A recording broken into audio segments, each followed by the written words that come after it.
si demain je n'étais plus là, qu'est-ce que j'aimerais dire aux gens qui comptent pour moi, pour qu'ils puissent, que ce message puisse les accompagner dans ce temps où je ne serai plus là, et qui va leur permettre peut-être d'adoucir ce temps-là, et peut-être de dire certaines choses, peut-être qu'on ne dit pas, peut-être un dernier pardon, peut-être un je t'aime, peut-être d'encourager quelqu'un à vivre même si on n'est pas là. Enfin bon, ça peut être tout un tas de choses. Merci d'être avec nous et bienvenue. Merci de votre fidélité, les commentaires, les partages. Vous connaissez le principe, on va accueillir quelqu'un d'étonnant. Parce que vous allez voir que son parcours est assez atypique quand on commence à la banque, ensuite instructeur en auto-école, ingénieur du son, quand on est auteur, compositeur, interprète, quand on est à la fois commercial, vendeur en menuiserie, DJ, directeur d'agence de communication, n'en jetez plus, la coupe est pleine. Et on décide un jour, évidemment, de parler de spiritualité, de parler d'une thématique qui parfois effraie, angoisse, lorsqu'il s'agit de parler de la mort. On va voir ça avec lui. C'est Yannick Guillemot qui est installé sur les canapés. Salut Yannick. Salut Marc. Merci infiniment d'être là. Je t'en prie. Je suis très content de t'accueillir. C'est vrai, tu as fait tout ça. Ah oui, c'était pas pour Tu as été tout ça à la fois. Ouais. Et tu dis d'ailleurs dans la préparation. Pas en même temps, mais... Oui, pas en même temps évidemment. C'est il y a quelques années, mais tu dis à la fois que c'est ce qui permet d'être l'homme que tu es aujourd'hui. Oui, c'est grâce à ça. Alors c'est vrai que quand tu le vis, tu te rends pas compte de tout ce que tu es en train de traverser, puis que ça va te construire pour quand tu auras presque 50 ans. Mais c'est vrai qu'aujourd'hui, avec beaucoup de recul, je sais que je peux dire que je suis riche de tout ça, et que c'est certainement grâce à tout ça que je peux faire un projet comme Messangel aujourd'hui. Alors, Messangel, on va en parler. C'est une application, c'est un site internet, et c'est une idée, mais qui est incroyable, vraiment. Écoutez attentivement jusqu'au bout. Je fais une petite parenthèse parce que j'ai été très touché par un geste, et pas n'importe lequel. Quand je dis que Yannick est aussi un artiste, au-delà de chanter, de composer, c'est aussi un peintre, entre autres. Et je voudrais vous montrer le magnifique tableau, voilà, qui est ici, à l'effigie d'un personnage de dessin animé. Pour ceux qui sont quadra quinca connaissent bien, c'est un Goldorak magnifique. Merci infiniment pour ce cadeau. Je suis très très touché. Il est assez volumineux. Donc, je ne sais pas où on va le mettre dans le studio, mais en tout cas, il aura sa place quelque part et on va le... Il est un peu grand, ouais. Merci pour ce très, très beau cadeau. Je suis très touché. Alors, c'est assez... On va parler de Messangel, bien sûr. On va parler de ton parcours de vie. Et on va parler du titre que tu as choisi pour illustrer l'émission. Penseur de vie et penseur de mort. Évidemment, penseur avec les écritures qui s'affichent sur l'écran. Pourquoi ce titre ? C'est toujours un peu compliqué pour moi de me définir. Alors c'est vrai qu'aujourd'hui, mon titre le plus simple, c'est fondateur de Messangel, mais pour beaucoup, ça veut rien dire. Et c'est vrai que moi, je réfléchis depuis peut-être que je suis petit sur la vie. Et puis ce projet de Messangel, ce que j'ai traversé, a fait que je me suis rendu compte qu'on n'était pas très doué, on va dire, en tant que société, pour accompagner ce temps de la mort. Et penseur, donc avec un A, comme penser déplaît, ça m'a bien plu. C'était aussi le côté, je vais faire un petit jeu de mots avec ça. Mais c'est vrai qu'aujourd'hui, ça me va bien comme définition, parce que je pense à la vie, à ce qu'est la vie tout le temps, et en même temps, si par ce qu'on fait à travers ce projet de Messangel et puis tous les à côté, on aide le plus grand nombre à traverser ce temps-là, soit notre propre finitude ou celle d'un proche. C'est tellement quelque chose de bouleversant dans la vie d'un être humain que ouais, si je peux mériter ce titre-là, je suis content. Bon, en tout cas, on est obligé évidemment de revenir sur ton parcours de vie pour bien expliquer la création de Messangel, parce que tu as été confronté à une certaine période de ta vie au départ d'un de tes amis, départ volontaire. Oui. C'est un ami, hein, c'est ça ? Oui, c'est ça. Ouais. C'est le suicide de ton ami. Voilà. Tu dis que c'est le déclencheur qui a permis aussi d'être celui que tu es aujourd'hui. Oui, alors c'est une histoire assez incroyable et qui est la mienne, quoi. C'est vrai que je pensais pas du tout au moment où il a eu ce geste. Il avait 29 ans, il s'est suicidé. Ça a été quelque chose de très compliqué, évidemment pour famille, pour ses proches. En plus, c'était vraiment une mort très violente, quoi. Et puis j'ai encore plein de souvenirs de son père qui me téléphone et qui m'annonce qu'il a sauté d'un immeuble, quoi, du 10e étage. Donc j'ai encore cet écho-là de la voix de son père qui me l'annonce en larmes, presque en cris. Et ce qui s'est passé, c'est que moi j'étais déjà chanteur à cette époque-là, Et pour la première fois de ma vie, j'ai proposé de chanter pour sa cérémonie, en fait. Alors lui aussi, c'était un artiste, et même bien plus fort que moi. C'était un très grand peintre, un graffeur, enfin, c'était un grand créateur. Et donc, on a vécu ce temps de cérémonie. L'entreprise de pompes funèbres avait bien voulu qu'on accroche plein de tableaux. Donc, en fait, dans la salle du funérarium. De ses créations? Ouais. Donc, en fait, on avait vraiment tous ces tableaux qui l'entouraient. Et puis moi, j'ai chanté l'Alléluia de Jeff Buckley avec ma guitare. Et ça a été un temps très très fort et une révélation pour beaucoup. Alors déjà pour moi évidemment. Et petit à petit, des gens qui étaient présents, qui ont fini par perdre quelqu'un à leur tour, m'ont demandé: est-ce que tu peux venir chanter pour la cérémonie de mon frère, de mon père, de ma mère, etc. Et de fil en aiguille, je suis devenu chanteur funéraire. Pour accompagner ce temps-là. Et comme aussi j'avais un vrai passif dans l'événementiel, j'ai rajouté plein de choses en fait aux cérémonies pour les sublimer. Et quand on fait ça, en fait, on a des temps où on accompagne les familles, on les reçoit pour savoir ce qu'ils aimeraient que je chante, ce qu'ils aimeraient comme musique, s'il y aura des discours. Donc on organise. Là, on est vraiment presque sur la partie très événementielle, mais si on veut faire ça correctement, ça s'organise en fait.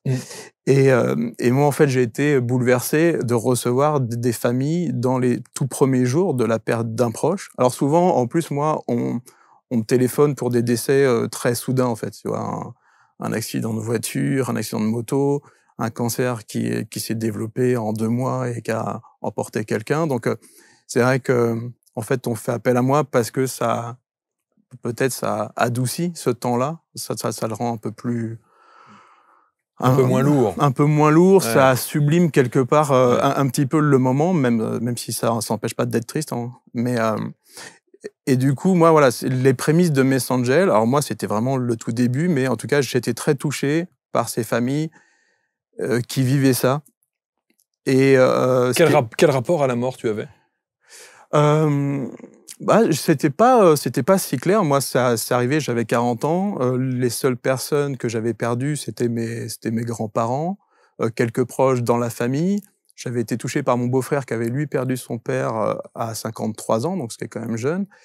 Mais j'étais plutôt privilégié par rapport à ça. Tu vois, j'ai encore mes parents, ma femme encore ses parents, donc ils ont tous entre 75 et 80 ans. Mais ils sont toujours là. Ils sont pas très en forme parce qu'il y a des maladies qui nous embêtent, mais en tout cas, ouais, j'étais plutôt privilégié, et en plus, je pense qu'on m'avait vraiment protégé de ça, tu vois. Moi, la première personne que j'ai vue décéder, je pense, c'est mon grand-père, et je devais avoir 15 ou 16 ans, quoi. Donc, c'est venu quand même assez tard.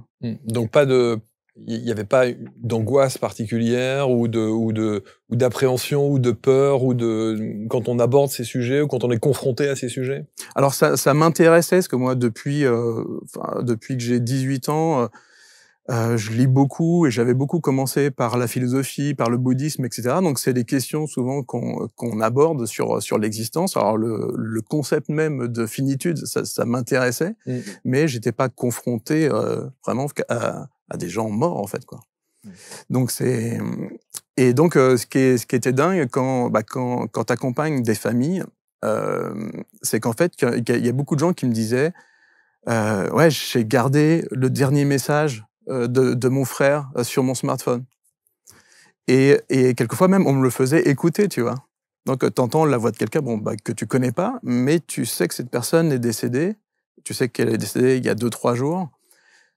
Et tu vois en face de toi son frère, par exemple, qui entend cette voix de quelqu'un qui ne reverra plus jamais, quoi, tu vois. Donc c'est très bouleversant, en fait, à voir en tant que spectateur. Et ça, je l'ai eu très très souvent. Plein de gens qui me disaient: oh là là, j'ai gardé son dernier message, etc. Et de fil en aiguille, comme je suis quelqu'un qui aime bien trouver des solutions à des choses qui marchent pas bien, ça a germé. Et à un moment donné, c'est venu comme ça, cette intuition de me dire: mais si on avait la chance d'enregistrer un vrai message, tu vois, pas pense à prendre du pain, parce que souvent c'est un peu ça, les messages qui restent les derniers, c'est pas, c'est très anodin, tu vois. Oui, personne ne s'attend à partir. Donc il n'y a pas beaucoup de philosophie dans ces petits messages-là, mais qu'on les conserve déjà pour la voix. parce que ça devient précieux. Et je me suis dit ça, quoi. Si on avait la chance d'anticiper ce temps-là et de dire, en gros, si demain je n'étais plus là, qu'est-ce que j'aimerais dire aux gens qui comptent pour moi, pour qu'ils puissent, enfin, que ce message puisse les accompagner dans ce temps où je ne serai plus là et qui va leur permettre peut-être d'adoucir ce temps-là et peut-être de dire certaines choses, peut-être qu'on ne dit pas, peut-être un dernier pardon, peut-être un je t'aime, peut-être d'encourager quelqu'un à vivre même si on n'est pas là. Enfin bon, ça peut être tout un tas de choses. Et voilà, je trouvais que cette idée, elle était folle. Donc on la voit quelquefois dans des films. Dans des films, tu vois ça, quelquefois, tu as le héros du film ou quelqu'un qui sait qu'il va mourir parce qu'il y a une météorite qui arrive ou je sais pas quoi. Ouais, Et souvent, le réflexe, c'est je prends mon téléphone, si tu vois ce message, sache que je t'aime, etc. Et, et maintenant, bah, la technologie fait qu'on en est à une époque de l'humanité où qu'on a la technologie pour le faire, en fait. Ce qui n'était pas possible il y a encore 15 ou 20 ans. Donc voilà, c'est qu'on arrive à un moment où moi, j'ai cette idée, je croise des gens, je me dis, mais ça serait tellement beau de pouvoir avoir un vrai message de quelqu'un qu'on vient de perdre, qui nous aide à nous relever, que voilà, ça a germé. Moi, j'avais pas trop le temps de m'en occuper parce que j'avais vraiment j'avais aussi une agence de com à côté que je gérais. Et puis, est arrivé le Covid, quoi. Et donc, bah, comme moi, j'avais aussi une grosse partie en événementiel, bah, j'ai dû arrêter tout un tas de chantiers. Et voilà, au lieu de chouiner dans mon coin, bon, j'ai dû chouiner pendant une semaine, quoi, un peu comme tout le monde. Et puis après, j'ai dit bon, bah de toute façon, foutu pour foutu, je vais mettre sur pied ce projet, quoi. Et la naissance de Messenger. Chers amis, je vous rappelle qu'on se retrouve dès le mois de janvier 2025 pour l'IMM, Immersion Méditative Médiumnique. Et au cours de quelques dates exceptionnelles, j'aurai l'occasion de vous emmener dans un état modifié de conscience. Vous serez accompagné par ma voix et je vous guiderai pour atteindre un point bien particulier, au cours duquel vous allez peut-être pouvoir contacter votre guide, recevoir des réponses à des questions de vie importantes, mais également vous mettre en relation avec un proche qui est parti dans l'autre monde. Certaines ou certains d'entre vous pourraient également faire l'expérience de vie antérieure, d'aller visiter d'autres dimensions. Et dans tous les cas, cette expérience immersive est sécurisée dans une salle dédiée où nous ferons, j'en suis sûr, de très belles expériences ensemble. Aussi, je vous retrouve ce mois de janvier. N'hésitez pas à regarder les liens qui vous sont proposés pour me rejoindre, et je vous dis donc à très très bientôt. Bye bye. Alors Messenger, c'est une application. Ouais. C'est un site internet, évidemment. Et alors, on a bien compris, c'est une idée extraordinaire. Merci. Moi, j'ai regardé ça encore hier soir. Et alors, ce qui est fou, c'est que ce sont des gens qui sont en parfaite santé, qui décident de laisser tout un tas de messages destinés à telle ou telle personne, au cas où, voilà. Et donc, toi, tu conserves ça sur le site internet, tu archives ça. Alors oui, pas sur le site, sur des serveurs sur les qui serveurs, sont sécurisés, évidemment, etc. qui sont sécurisés, évidemment. Alors c'est des messages, donc ça c'est vrai que c'est la partie en plus qui a donné le nom à Messenger. Donc c'était la contraction de un message venu des anges, c'était ça le premier slogan. Ouais. Donc aujourd'hui on l'a rendu un peu moins ésotérique pour que ça parle à tout le monde, mais en tout cas c'était ça. Et puis, à force de parler, pareil, avec ces familles que j'accompagnais, moi, le deuxième truc qui m'a troublé, c'est que les gens étaient absolument pas prêts sur tout un tas de questions, en fait. Ce que la personne, elle aurait souhaité pour la cérémonie, son rite funéraire, est-ce qu'on met des chansons, est-ce qu'on met des fleurs, qui inviter, quel cercueil, c'est vraiment toutes les questions qu'on pose, en fait, à tes proches qui t'accompagnent, et qui vont devoir, en 48 heures, répondre à toutes ces questions-là, alors qu'elles sont dans le pire instant de leur vie. C'est sûr. C'est le début du deuil, et tu as 40 ou 50 trucs à décider en 72 heures. Et c'est toujours ce qu'on dit quand on perd quelqu'un, et on a tous eu, évidemment, ces tranches de vie-là. On se dit, la machine administrative se met en marche, il y a 50 milliards de choses à gérer à droite à gauche, et tout ça au cœur... parfois d'une souffrance, au cœur d'une tristesse, au cœur de... Voilà. Oui, puis qui t'empêche qui t'empêche d'aller vers la partie potentiellement sublime de ce temps-là. C'est... peut-être qu'on en parlera, mais c'est très dur de perdre quelqu'un. Et c'est vrai qu'aujourd'hui, je sais que ce qu'on en fait, globalement, c'est pas la hauteur de la vie de quelqu'un, quoi. Moi, je pense que c'est vraiment ce temps de transition, cet hommage qu'on peut faire sur le temps de cérémonie, c'est quelque chose qu'on peut vraiment sublimer, et parce que c'est bien pour la personne qu'on vient de perdre, et c'est vraiment bien pour les personnes proches qui vont devoir faire leur deuil. Et ce temps de cérémonie, pour moi, c'est vraiment les fondations du travail de deuil que chacun va devoir faire, tu vois. Et quand tu foires ce temps-là, parce que ça arrive quand même très très souvent que des gens se disent « Oh là, mais c'était bâclé, on a fait ça en 3/4 d'heure ». Et puis, c'est des points de détail, tu vois. Moi, je vois que toi, t'es très attaché sur les détails, mais c'est vraiment ça. C'est la qualité du son, c'est le placement des fleurs, est-ce qu'il y a des discours de prévus, est-ce que les musiques qu'on va mettre, soit qu'elles retracent la vie ou est-ce qu'elles représentent la personne? Enfin, tu vois, c'est tout un tas de choses. Il y a toute quoi. cette phrase en disant, alors si c'est un homme par exemple, en disant « Est-ce qu'il aurait aimé ?» Mm. C'est une vraie question, ça. Oui, Est-ce non, qu'il mais aurait c'est vrai, souhaité, est-ce qu'il aurait aimé, est-ce qu'on fait les bons choix? Bah ouais, c'est ça. Bah, c'est qu'en plus, c'est des choix qui sont définitifs, quoi. Eh oui.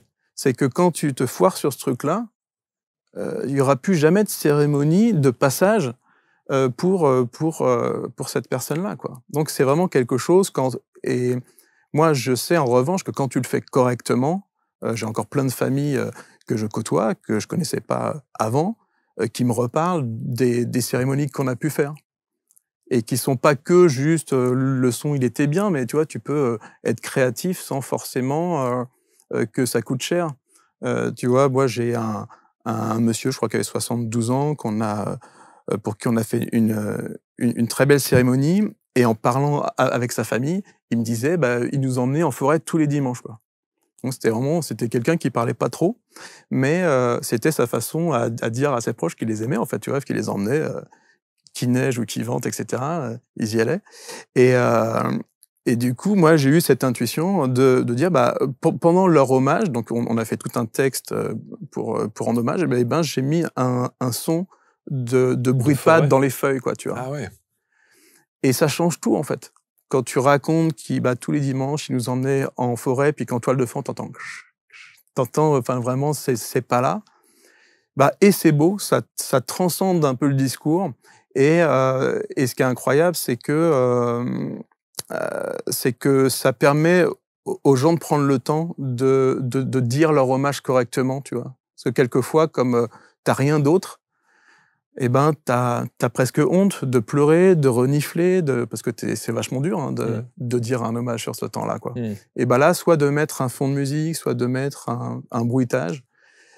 Et ben ça marche bien, et on avait mis c'est un monsieur, ils ont découvert en fouillant dans ses affaires qu'il était fan de l'espace et de ce qu'avait je crois que c'était Apollo 11, je crois, et donc au moment de l'hommage sur le cercueil, j'ai mis le son du lancement de Apollo 11. Donc t'avais dans la salle avec des basses, un gros bruit de fusée qui décolle, et en plus t'avais la symbolique un peu de l'âme, tu vois, qui s'envole. Donc c'était très très beau, ouais. C'était très touchant. Alors, on peut ouvrir une parenthèse et on peut être ouvert à ça, Yannick, mais on va l'ouvrir cette parenthèse parce qu'il va y avoir évidemment dans les commentaires sans doute des réactions de gens qui disent « Ah, le business de la mort ». Bien, ouais, évidemment, ouais. Tu vois, tu peux être confronté à ça. Bien sûr. Tout est bon pour faire du business, même jusque-là. Qu'est-ce que tu réponds à ça? Bah, ce qu'il y a, c'est qu'il va y avoir un certain coût. Enfin, moi, en plus, pour le coup, ça me concerne pas, hein. Moi, sur Messangel, c'est des conseils qu'on donne aux gens. Donc après, faire une cérémonie, ça a toujours un certain coût pour les pompes funèbres. Pour être clair, hein, ça coûte entre 3 et 5 000 euros de tout encadrer. Et moi, enfin, en tant que Messangel, c'est complètement, je le dis comme du conseil, tu vois. Mais c'est vraiment, moi, ce qui m'intéresse, entre autres, sur Messangel, c'est d'aider les gens à faire des choix qui soient plus conscients, plus représentatifs. Donc là, par exemple, de mettre de la musique, de toute façon, souvent, on en met, mais c'est qu'est-ce qu'on met, quoi. Est-ce qu'on met une musique libre de droit, qui est d'habillage très déshumanisé, ou alors qu'est-ce qu'on met quelque chose de représentatif, tu vois? Donc en fait, non, moi j'ai pas de souci avec le fait que ça coûte de l'argent, déjà parce que la partie cérémonie c'est pas du tout pour moi. Enfin moi j'ai fait une application qui est payante. Enfin on a fait, je suis pas tout seul. Mais par contre, sur la cérémonie, oui, ça coûte de l'argent, mais il y a des gens, enfin, moi, c'est des métiers maintenant que je connais bien, c'est très, très dur ce qu'ils font, quoi. Ah non, mais c'est sûr, c'est sûr. Enfin, C'est sûr. accueillir des familles en deuil. Mais c'est les d'ailleurs, c'est aussi accompagner, très, faire très des dur. choix. Mais même pour toi. Je veux dire, tu es confronté quand même à ce genre de cérémonie. Ouais, alors c'est dur et c'est beau. C'est vrai qu'aujourd'hui, je pense qu'en tant qu'artiste, chanter dans le cadre de ces cérémonies-là, c'est sûrement ce que je préfère faire. Même si c'est super dur. Mais c'est ça, je suis épaté parce que c'est vraiment. Alors, tu ne vois que le côté beau. Alors sur le moment, oui. Moi, j'ai chanté pour des cérémonies qui étaient vraiment dures, par exemple pour des enfants. Ouais. Et bizarrement, enfin, je pensais vraiment pas même que j'en étais capable, tu vois. Parce que moi, dès que je regarde Le Roi Lion, je pleure, tu vois. Donc, je pensais pas pouvoir chanter devant des familles qui viennent de perdre un gamin de 14 ans, quoi, tu vois. Et bizarrement, j'ai appris ça avec, comment ça s'appelle, Christelle Petit-Colin, qui m'a parlé de ce concept-là, du faux self, que je connaissais pas, qui est une espèce d'un dédoublement de toi-même, des fois sur des périodes, qui va faire le job. Donc moi, le job de chanteur, je sais le faire. Et quand je suis dans une condition comme celle-là, qui est vraiment pas facile, parce que moi, en plus, c'est vrai qu'il faut s'imaginer, je chante, j'ai un cercueil à 3 mètres de moi, à ma droite ou à ma gauche, j'ai un auditoire qui est pas du tout celle d'un concert, mais qui est une famille qui est en pleurs, Bien sûr. ou en deuil. Donc c'est vraiment, c'est un contexte qui est très particulier. Bien sûr. Et pourtant, c'est magnifique, en fait. Et donc, en fait, tu te dédoubles presque. Oui, alors, ouais, non, mais enfin, je m'en rendais pas compte, mais même moi, tu vois, quelquefois, tu vois, j'ai fait une cérémonie, c'était un 2 janvier, il y a 3 ans, je crois. C'était pour le petit Raphaël. Enfin, je dis petit parce qu'il avait 14 ans. Il est décédé entre Noël et Jour de l'An. Enfin bon, c'était vraiment dingue, quoi. Il y avait plus de 400 personnes, je crois, dont 150 collégiens qui étaient venus pour lui rendre hommage. Enfin, moi, j'en pleure encore quand j'y repense, tu vois, parce que donc je préparais mon matériel, je réglais ma sonoff, etc. Et puis j'ai vu rentrer, entre autres, 150 collégiens avec un brassard écrit Raphaël, tu vois. Et là, j'ai commencé à avoir une espèce de boule qui est montée à la gorge. Je me dis, je pourrais jamais chanter, quoi. Je me suis dit, mais là, j'avais une émotion, tu sais, quand tu trembles, tu vois. Enfin, c'était vraiment dur. Bien sûr. Et je me suis dit, mais ça va être impossible, quoi. Et puis, 2 minutes avant de chanter, tu vois, bon, bah, t'as le cercueil qui rentre, etc. Et je sais qu'à un moment donné, ça va être à moi. Et ben, j'ai une espèce de truc dans la physiologie, même de mon corps, où la boule, elle est partie. La bouche un peu pâteuse s'est arrêtée. Et puis, j'ai retrouvé la physiologie qu'il me faut pour chanter, pour respirer, etc.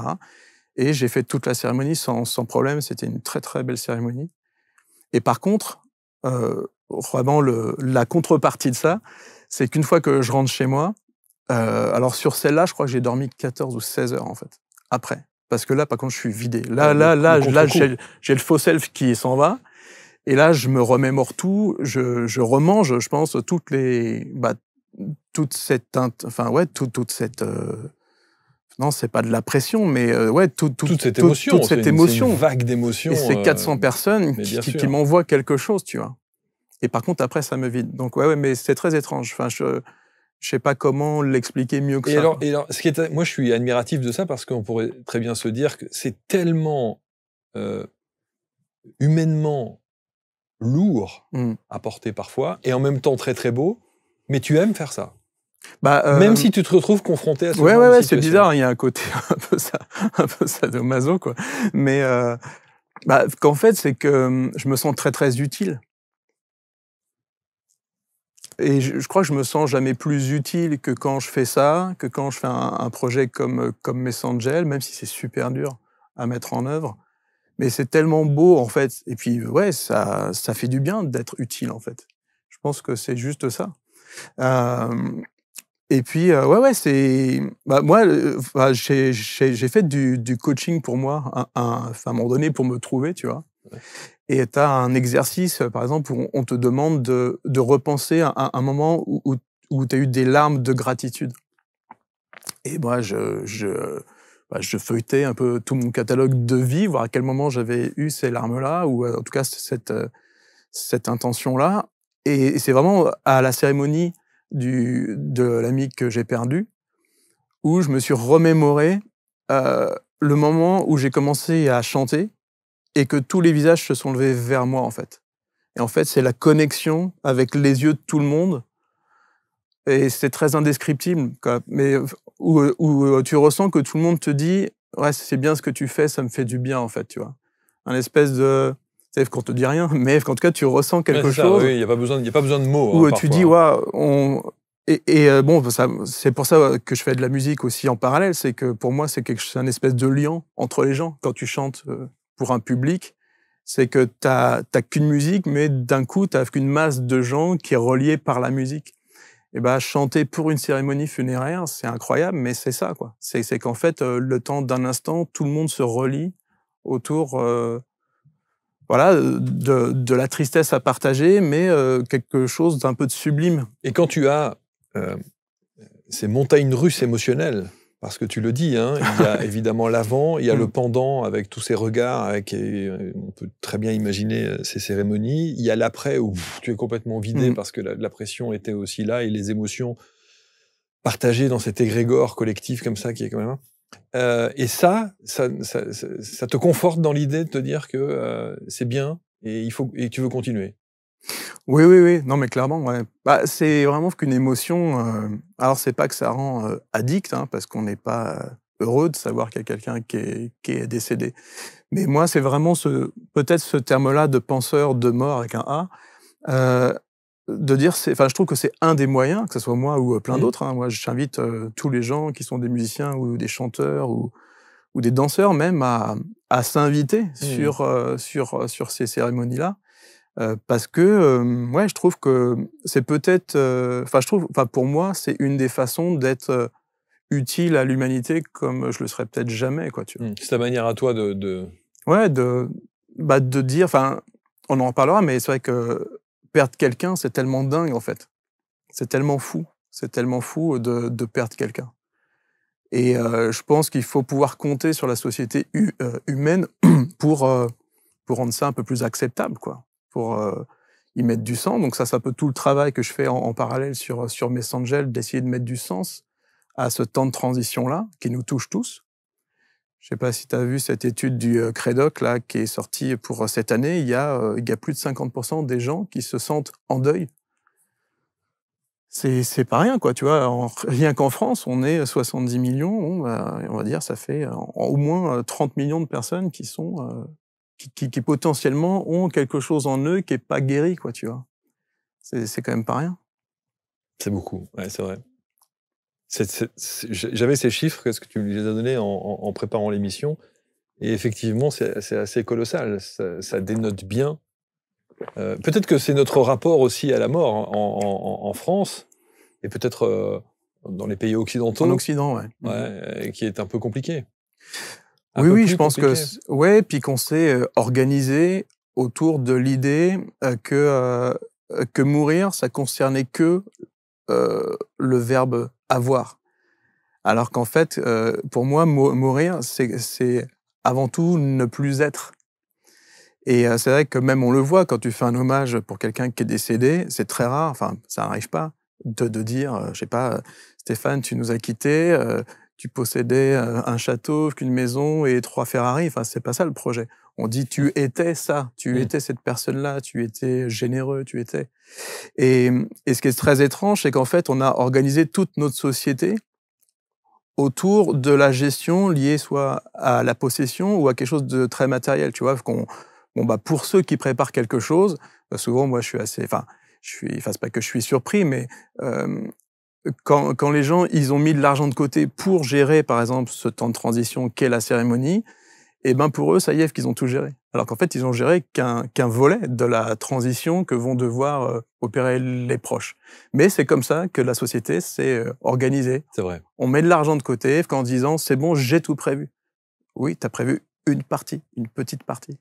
Et moi, c'est qu'aujourd'hui, ce que j'aime bien faire avec tout le recul et puis tout le travail qu'on a fait, c'est vraiment d'imaginer... tu vois, par exemple, toi, imagine que tu as de ton cœur plein de fils de laine qui partent vers des gens que tu aimes ou qui comptent pour toi, et que avec chacun, finalement, c'est un lien. avec un conjoint, avec un enfant, avec ton meilleur ami, etc. Donc, je sais pas, t'en as 5, 10, 15. Et quand tu prépares rien pour gérer le jour où tu seras plus là, je te souhaite le plus tard possible, évidemment. S'il te plaît. Et c'est quand même un coup près qui tombe, tu vois. C'est un gros coup de sécateur sur tous ces fils de laine très, très violents. Et chacun va se retrouver avec un petit bout de laine qui pendouille et va devoir faire avec, quoi. Et va devoir se reconstruire. Et des fois, ça prend des années pour retrouver du sens, un apaisement. Et parfois pas du tout. Jamais. Et parfois, tu vas mourir toi-même avec ce manque-là. Oui, le cœur brisé. Et moi, vraiment ce phénomène de Messangel, c'est vraiment d'aider les gens à prendre conscience de leur propre finitude et leur donner le maximum d'outils pour qu'ils puissent préparer ce temps-là et apaiser leur propre finitude et apaiser leurs proches pour ce temps-là. Donc en fait, c'est complètement quelque chose de décorrélé de la partie funéraire, souvent que les pompes funèbres font plutôt bien. Mais c'est quel sens je mets à cette relation qui va s'arrêter un jour, quoi que je veuille, quoi. Alors, présentation de Messangel.com. Allez voir le site, il est très très bien fait. Il y a des beaux témoignages. Moi, je suis allé voir ça aussi hier soir en préparant l'émission. Alors, il y a plusieurs rubriques. Il y a mes souhaits, il y a mes messages, ma vie digitale, le guide Messangel. Alors, mes souhaits. Alors, souhait, oui, c'est une partie qui est très importante. C'est vraiment ce que je te disais tout à l'heure, c'est qu'en fait, quand tu dois gérer, par exemple, ce temps de cérémonie, on te pose tout un tas de questions sur des choses que le défunt aurait souhaité, sauf que souvent, t'en sais rien. Et c'est très compliqué de faire des choix pour ton proche qui n'est plus là, en fait. Où tu crois savoir. Où tu crois savoir, et en plus, souvent, t'es pas seul à prendre la décision. C'est vrai. T'as des frères et sœurs, t'as un conjoint, enfin... Et mettre tout le monde d'accord, c'est souvent des discussions qui sont pas simples. En plus, dans un temps où on aimerait vivre son deuil un peu tranquillement, tu vois. Assez sereinement. Et qu'on est en train de se prendre la tête, dire, est-ce que tu crois qu'il voulait être crématisé? Non, moi, il m'avait parlé du cimetière, et quelle musique, et quelles fleurs, et enfin, c'est pas simple. Donc, en fait, ce qu'on propose sur le service Mes Souhaits, c'est vraiment, c'est de renseigner ce qu'on souhaite, ce qu'on souhaiterait, et on n'a qu'une petite pastille pour mettre une note tout le temps pour y mettre du sens. Parce qu'en fait, tu as le choix. Faire le choix, déjà, c'est pas si simple. Donc là, c'est là que le guide Messangel entre pour dire, voilà, qu'on vous conseille. Après, vous en faites ce que vous voulez, mais voilà ce que ça fait. Bon, par exemple, même sur la psychologie. C'est quoi la différence entre être crématisé et être inhumé? Bon, l'impact sur les proches, c'est pas le même. Donc après, il y en a pas un qui est meilleur que l'autre, mais en tout cas, il faut faire ce choix-là, on va dire, en toute conscience. Et puis, ça peut être aussi, de rajouter, par exemple, une note. Je choisis la crémation pour telle raison, en fait. Parce que quelquefois, juste le fait d'avoir le choix, c'est déjà mieux que rien. Mais quand, en plus, tu sais pourquoi ton proche, il voulait la crémation, il y aura beaucoup moins de discussions parmi les proches pour dire « Ah non, je crois pas que... » Parce que tu as mis le sens, en fait. Tu vois. Et ça, c'est pour toutes les questions que tu veux faire. Et sur Souhait, qu'on a rajouté, encore une fois, en parlant avec toutes ces familles qui nous disaient plein de trucs, on disait « Ouais, mais c'est vrai que ça aussi, c'est géré par personne. » On a rajouté des rubriques comme « Que faire de mes vêtements ?» Que faire de mes vêtements, c'est quelque chose, c'est géré ni par les pompes funèbres, ni par un notaire, etc. Et ce qui est incroyable, c'est qu'en fait, c'est vrai qu'on est désœuvré. Enfin, moi, je l'ai vécu pour certaines personnes, mais rien que d'ouvrir une armoire en sachant, déjà, quelquefois, tu mets plusieurs mois avant de t'y mettre, on va dire. Dire, bon, allez, ça fait 6 mois ou ça fait 1 an, on y va. Et tu ouvres une armoire et tu dis, mais qu'est-ce qu'on en fait, en fait? Tu vois, donc l'idée, par exemple, sur son Messenger, de dire que faire de mes vêtements, ça va être quelque chose qui va permettre de déculpabiliser le fait de gérer, soit de donner, soit de jeter parce que c'est vieux ou abîmé, soit de donner à une association, tu vois. Ça peut être dire, s'il y a des fringues que vous voulez pas, qui sont encore en plutôt bon état, moi j'aime bien cette association-là, et donc ça tu peux le préciser. Tu peux dire, ce petit manteau, je veux le donner à mon fils parce que je sais qu'il aimait bien.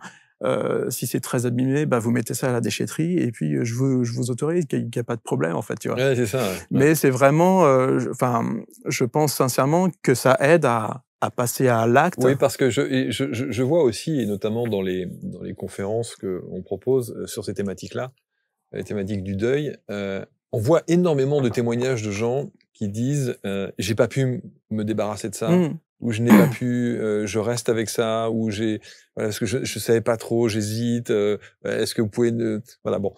Et le fait de savoir, au travers d'être des autorisé. souhaits du défunt, c'est que je pense que ça soulage considérablement. Oui, qu'on a fait ça pour les vêtements, pour les petits objets. Donc en fait, tu as le droit de donner en gros ce que tu veux à qui tu veux si ça n'a pas une valeur qui excède 1 500 €, quoi. Au-delà, il faut que ça passe par un notaire, il y aura des frais de succession, etc. Mais en dessous, souvent, tu as des petites choses. Par exemple, je sais pas, tu as acheté ce plat-là avec un ami parce que vous étiez en vacances ensemble, et ben de dire je donne ce plat-là à mon meilleur ami, et ben c'est cool, quoi, tu vois. Au lieu que la famille se batte pour des trucs, ou alors fasse un vide maison, ce qui arrive très très souvent. Tu as des services qui viennent, qui vident une maison, puis qui se dépouillent de tout ça.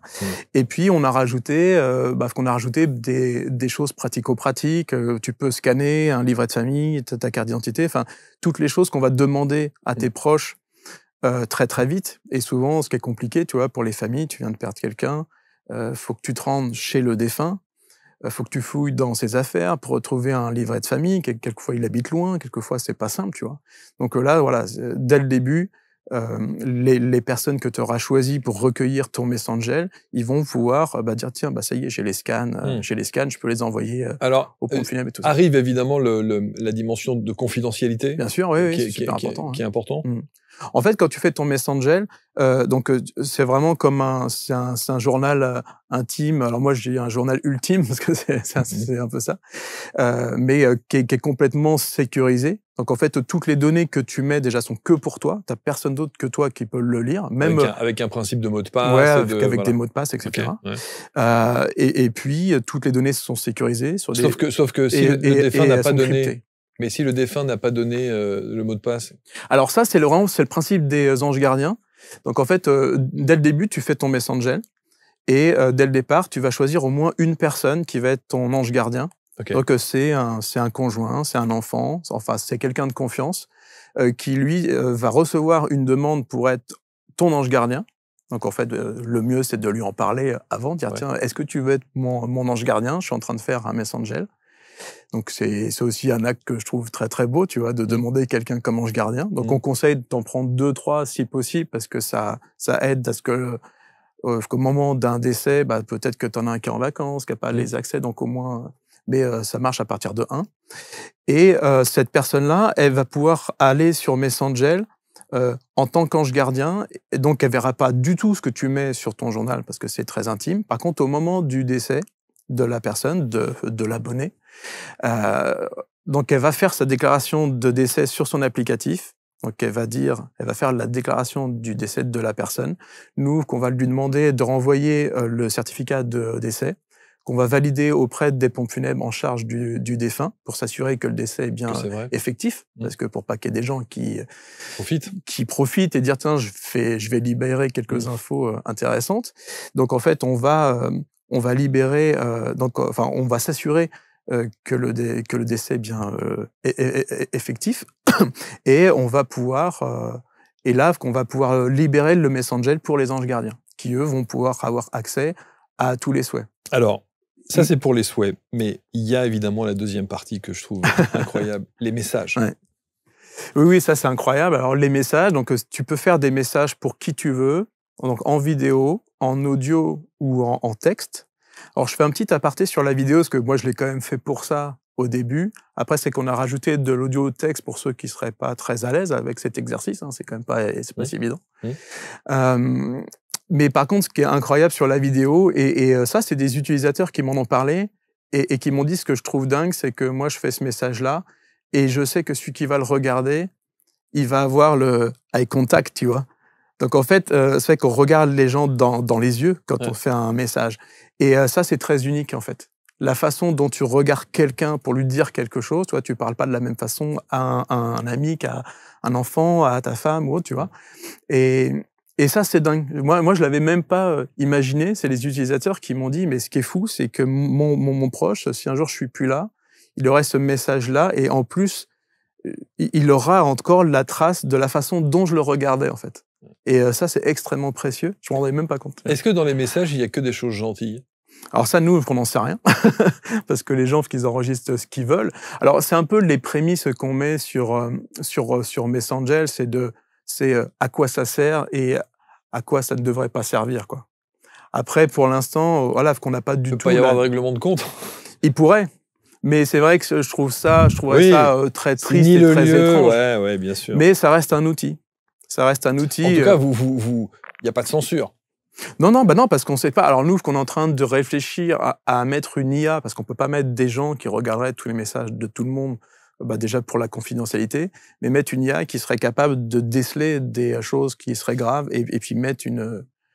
Mais pour l'instant, qu'on ne le fait pas. Mais alors là, c'est peut-être mon côté très, très naïf, mais je compte vraiment sur le fait que faire son Messenger, tu vois, c'est un acte, comme tu disais très bien, que tu fais quand tout va plutôt bien, de pas faire quand tu commences à être soit trop âgé ou malade, si possible, parce que tu vas pas du tout laisser la même chose sur ton Messenger quand tu commences à être dans un temps de risque, quand tout va plutôt bien. Et puis c'est un acte très généreux, tu vois, très très bienveillant. C'est qu'est-ce que je pourrais dire à mes proches pour qu'ils avancent dans leur vie sans moi, quoi, tu vois. Après, ça reste un outil. Il y a des gens qui vont, parce que j'entends des mauvaises langues d'ici qui pourraient dire c'est très morbide. Ouais, enfin, c'est certainement ce qu'on peut se dire. Et moi, je sais, pour travailler sur le sujet, je suis plutôt quelqu'un de rigolo, quoi, tu vois, en général. Et non, moi, j'aime la vie profondément. Et ce qui est incroyable, ça, c'est vraiment ce que je souhaite aux gens qui font leur Messenger, parce que je suis convaincu que ça a un effet qui est positif, même pour soi-même. C'est que quand tu fais ça, quand tu intègres ta propre finitude dans ta vie, tu remets énormément de valeur sur ta vie, en fait. Moi, tu vois, sur des choses, et je me suis surpris ça, tu vois, j'ai refait une mise à jour du message que j'ai prévu pour ma femme. Ah, tu l'as fait? Ah oui, je suis quand même le premier utilisateur. C'est sûr, oui, c'est vrai. Oui, c'est très étrange. Il y a beaucoup de gens qui font des choses. Tu sais, on dit souvent que les cordonniers sont les plus mal chaussés, donc il y a beaucoup de gens qui créent des choses ou qui mettent en place des choses et qui ne les appliquent même pas. Donc, mais tu l'as fait. Bah oui, parce que je peux pas dire aux gens à quoi ça sert ou l'effet même que ça peut avoir sur leur vie sans le faire moi, tu vois. Mais c'est vrai qu'il faut vraiment le vivre, hein. C'est pas si simple. C'est vrai que c'est beaucoup plus simple de mettre tes souhaits. Et d'ailleurs, on voit que souvent, ceux qui font leur Messenger commencent par mettre leurs souhaits, parce que c'est un peu plus, tu consignes des choses que t'aimerais. En plus, comme c'est un outil libre, tu peux mettre des trucs et revenir. Mais sur les messages, c'est un vrai travail sur soi-même. C'est pas si simple. Moi, je trouve que c'est magnifique. Mais ce qui est sûr, c'est que quand tu le fais, tu vois, tu vas faire un message, ça dure 2, 3, 5 minutes, tu vois, ce qui est déjà long pour dire des choses. Et ce qui est dingue, c'est que quand tu retournes à la vraie vie, tu vois, parce que c'est vrai qu'il faut te mettre dans une bulle, trouver le bon endroit, etc. Puis bon, c'est un instant très intense. Et ce qui est incroyable, c'est que quand tu retournes à la vraie vie, parce que tu as visualisé qu'un jour tu seras plus là, tu vois, tu es obligé de faire cet exercice-là. Qu'est-ce que j'aimerais dire si demain j'étais plus là, et qu'est-ce que ça veut dire pour ceux qui restent? Quand tu retournes à la vraie vie, puis que tu revois ta femme ou ton enfant ou ton meilleur ami, les instants que tu partages, ils deviennent ultra précieux, parce que tu sais qu'un jour tu seras plus là. Et moi, ce que j'ai découvert de dingue, c'est que j'ai remis énormément de valeur sur plein de petits trucs. Genre faire la vaisselle ou des choses comme ça, parce qu'avant, où je rechignais, tu vois, un peu pour les faire, comme plein de mecs. Et ce qui est très rigolo, c'est que là, maintenant, j'ai vraiment visualisé que si demain j'étais plus là sur Terre, même faire la vaisselle avec ma femme, ce serait incroyable, en fait. Si j'avais la chance de revenir sur Terre et qu'on me dise pourquoi tu veux revenir et que tu as le choix entre vivre dans un grand château et faire la vaisselle avec ta femme. Mais Claire, je prends la vaisselle avec ma femme, en fait. Parce que ça deviendrait incroyable d'avoir la chance de dire, tiens, tu essuies, et puis moi, je lave. Ça serait très, très con, tu vois. Mais ça serait tellement fou, en fait. Ça serait tellement dingue que du coup, moi, de mon vivant, en pleine conscience, je remets énormément de valeur sur plein de petites choses, et avec tous les gens que j'aime, quoi. Donc ça permet c'est une vraie prise de conscience. Oui, c'est vraiment ça. Le principe, je ne sais pas si vous l'aviez, le principe de séparance que j'ai créé, il est vraiment il est vraiment... ça commence par ça, c'est la Alors, prise de c'est un conscience. mot que tu as inventé. Ouais, Voilà, séparance. ouais. Alors, parce que je cherchais ça, alors, pour identifier toute la période, qu'en fait. Et c'est vrai que ça, il n'y a pas eu une identification claire entre le moment où tu prends conscience de ta propre finitude et le moment, entre les deux, tu as le moment où tu vas décéder, et jusqu'au moment où tes proches, ils vont retrouver qu'un niveau de vie et de morale, on va dire, acceptable, tu vois. Donc en fait, c'est toute une période qui peut durer... alors je sais pas, si tu prends conscience, tu commences à faire ton Messenger à 50 ans, puis que tu meurs à 85 ans, tu vois, c'est quand même long. Mais c'est vrai qu'il faut le faire parce qu'on n'a jamais la mesure de quand on va partir, en fait. Donc il faut être prêt tout le temps. C'est un peu comme une assurance que tu prends pour ta voiture. Tu prends pas ton assurance de bagnole le jour où tu dis tiens, je pense que je vais avoir un accident de voiture, donc je vais souscrire une assurance, tu vois. Donc là, c'est pareil, c'est de dire je sais pas quand je vais mourir. Par contre, je voudrais être prêt tout le temps, en fait. Je voudrais que quoi qu'il arrive, j'ai ces indications, ces souhaits, j'ai ces messages pour ceux qui comptent pour moi. Et ce qui est chouette avec ces messages, entre autres, c'est que tu peux les mettre à jour quand tu veux. Donc ça peut être un petit rituel, tu te fais, allez, une fois par an, je vais mettre à jour parce que la vie fait qu'on évolue, la relation, elle évolue, bien sûr. il peut se passer plein de trucs. J'étais en train de... Pendant que tu étais en train de parler, j'essayais de visualiser le message que je pourrais laisser. C'est pas simple. Ouais, c'est pas simple et qu'en même temps, alors nous, qu'on a fait une partie, je pense qu'on améliorera sur le guide, mais qui est faut pas se mettre de pression. Moi, je suis persuadé que dire quelque chose, c'est tellement mieux que rien. Et même si on n'est pas un grand orateur, même si on sait pas exactement comment le dire, je trouvais ça tellement touchant, même un grand-père qui va dire à ses petits-enfants qu'il les aime sur son tracteur avec le truc un peu bancal, peut-être que le son oui, donc c'est brut de pomme, hein, je veux dire, c'est très libre. Il y a pas de montage. Alors, ce que tu peux faire, pour l'instant, tu peux couper le début puis la fin, souvent le moment où tu vas appuyer sur ton truc, bon, ça n'a pas un gros intérêt. Et là, qu'on voit, pour faire évoluer cette partie-là, mais je pense que le plus important, c'est pas la forme, c'est le fond. Et même ce que je dis des fois, j'ai des petites grand-mères qui me disent mais je saurais pas trop quoi dire, je suis pas très à l'aise et tout ça. Je dis, vous savez, je pense si vous aimez par exemple faire des desserts à vos petits enfants, vous posez votre téléphone en train de vous filmer, en train de faire une crème au citron, à la noix de coco ou ce qu'ils aiment bien, et c'est un beau message, tu vois. Même si vous dites rien. Mais c'est quelque chose de précieux, tu vois. Donc, soit si t'es un peu plus à l'aise et que tu mets de la conscience, moi, tu vois, même moi, j'ai évolué, alors que je l'ai fondé, mais j'ai évolué sur ce que je raconte. Au début, c'était beaucoup moins fort que ce que je dis là. Et c'est tout l'intérêt de le démarrer tôt et de dire, si demain j'étais plus là, voilà ce que je voudrais dire, ok. Et puis, dans un an, ah ouais, mais j'y ai pensé, mais en fait, c'est pas suffisamment fort, c'est pas suffisamment ça. Et puis c'est quels outils tu confies, tu vois. Enfin moi je prends toujours ça pour un relais. C'est un relais que tu façonnes et au moment du décès que tu transmets. Et le fait de le façonner, qu'au début ça va être un vulgaire bout de bois, et puis après tu vas commencer à le tailler un peu, puis après tu vas le poncer, enfin tu vas le polir, et puis après ça va être un beau relais, tu vois. Pendant une cérémonie, tu as vu des messages de Messenger ? Non, parce que nous, qu'on a commencé, ça fait pas très longtemps. Okay. On a commencé il y a 8 semaines. Ah oui, donc c'est très frais. Nous, qu'on bosse dessus depuis 4 ans, mais ce que tu disais sur la sécurité, sur la confidentialité, ça a été très dur techniquement de le mettre en œuvre. On voulait que ça reste très ludique, très ergonomique, et en même temps très sécurisé. Donc ça a été très long. Moi, ça a été long aussi d'être beaucoup plus clair sur ma pensée, parce que c'était quand même une intuition, mais entre avoir une intuition, dire faire des messages, ça serait vachement bien, mais en fait, je savais pas encore pourquoi c'était si bien que ça. Et aujourd'hui, j'ai mis de la conscience, j'ai travaillé, j'ai fait ce livre là qui va bientôt sortir, et je sais aujourd'hui que fondamentalement, c'est très essentiel de faire ça en fait.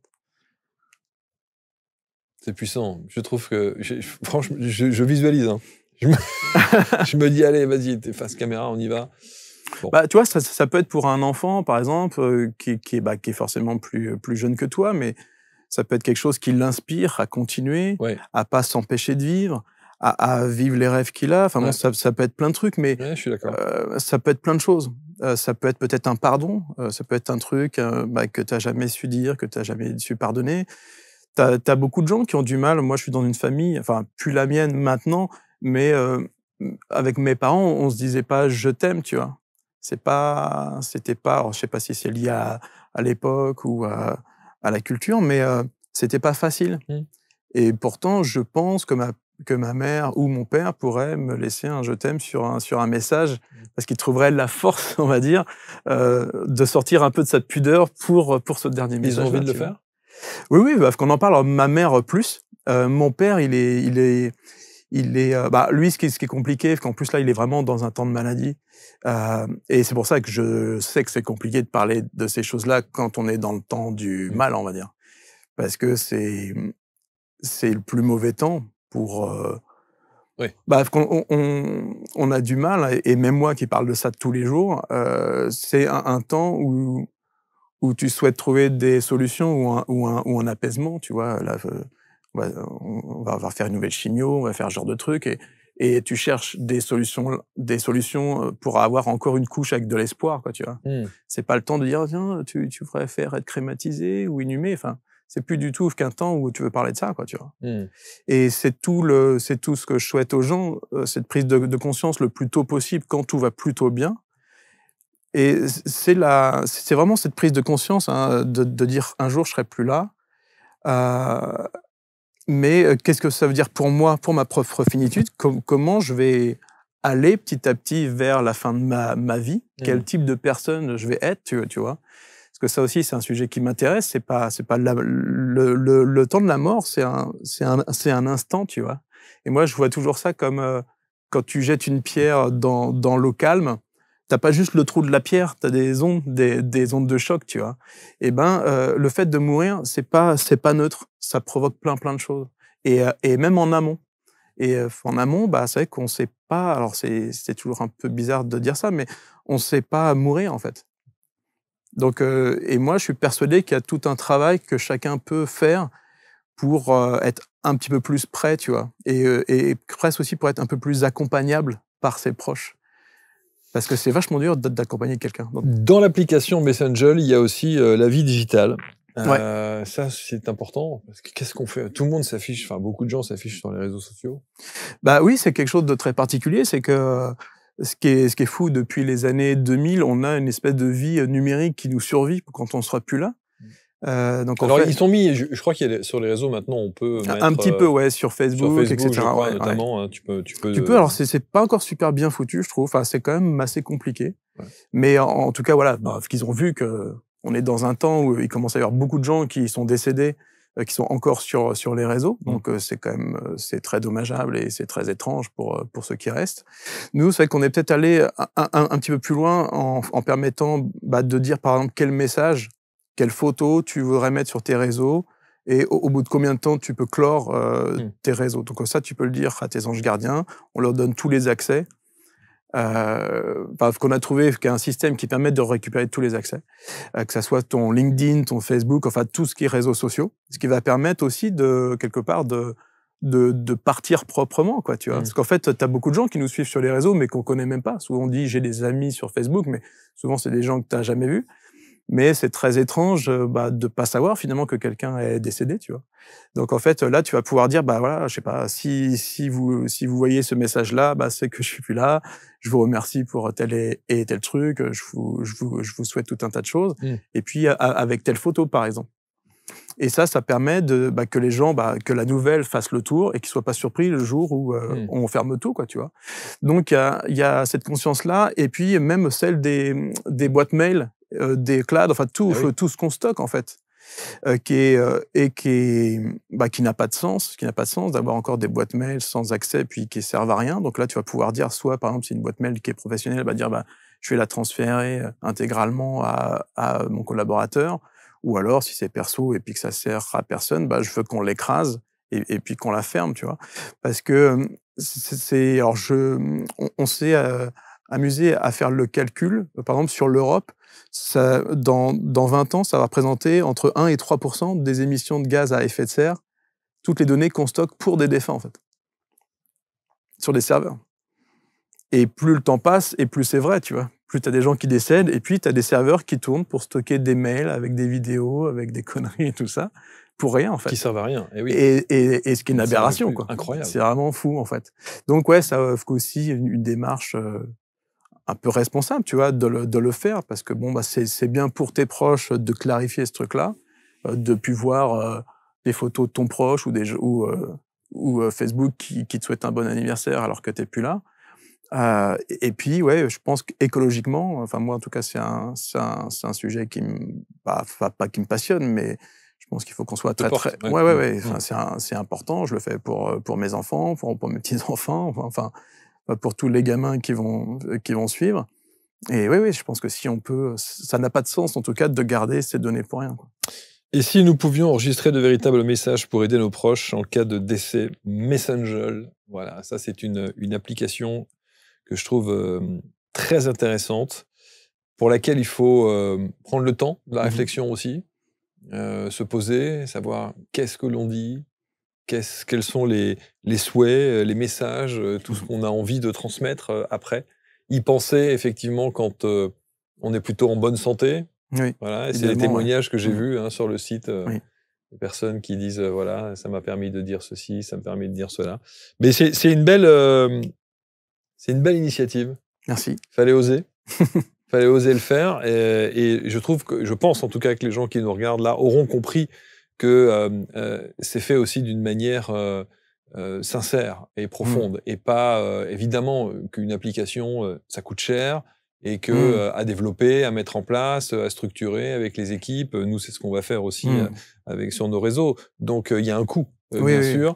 On peut en parler d'ailleurs de ce coût ou pas? Oui, donc en fait, c'est un abonnement, c'est 4 € par mois ou 40 € par an. D'accord. Voilà. 4 € par mois. Donc en fait, c'est. Après, bah, moi, c'est un peu ce que je dis. Alors, c'est vrai qu'on a réfléchi. Hein. Moi, je voulais faire un coût plus bas, mais c'est vrai qu'on a vraiment des coûts de structure et d'infrastructure. Bien sûr, c'est normal. On a besoin de recruter pour faire évoluer cette solution, parce qu'en fait, ce qui est chouette, c'est que c'est aussi quelque chose qu'on va rendre encore plus pratique, encore mieux faite. Et oui, donc on a trouvé c'était le prix le plus adapté pour un développement, parce que ça reste une entreprise. Et puis par contre, nous, fallait absolument qu'on garantisse la confidentialité, puis la sécurité, quoi, en fait. Sûr. Donc c'est vrai qu'aujourd'hui, c'est un peu ce qu'on dit quand on fait du marketing, c'est que quand c'est gratuit, c'est que c'est toi le produit.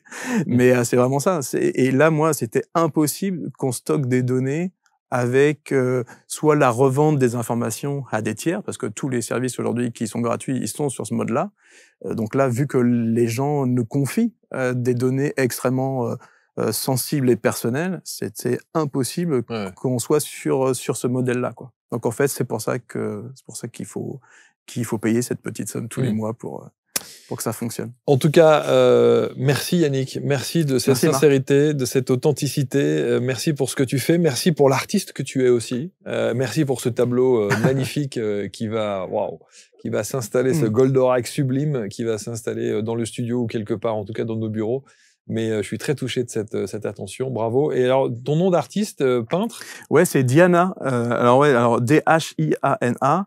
En fait, en langage sanskrit, ça veut dire méditation profonde. Donc, et puis dedans, il y a aussi Yann, comme ça prend une petite partie de mon prénom. Donc voilà, je trouvais ça. C'est très sympa. Chouette. C'est très joli, c'est bien fait. Et effectivement, Goldorak a une résonance particulière, parce qu'il est là, toujours le point levé, il est en forme avec Actarus et Alcor. Merci beaucoup, Yannick. Merci, Marc. Merci. On va mettre autour de la vidéo tous les liens, bien sûr, avec le site internet messenger.com. Et puis, vous aurez la possibilité, bien sûr, de rentrer en contact avec Yannick ou avec ses équipes. À très bientôt. À très bientôt. Merci. Merci. On se retrouve très vite pour une prochaine rencontre. Comme d'habitude, vous partagez et vous commentez avec bienveillance. Salut.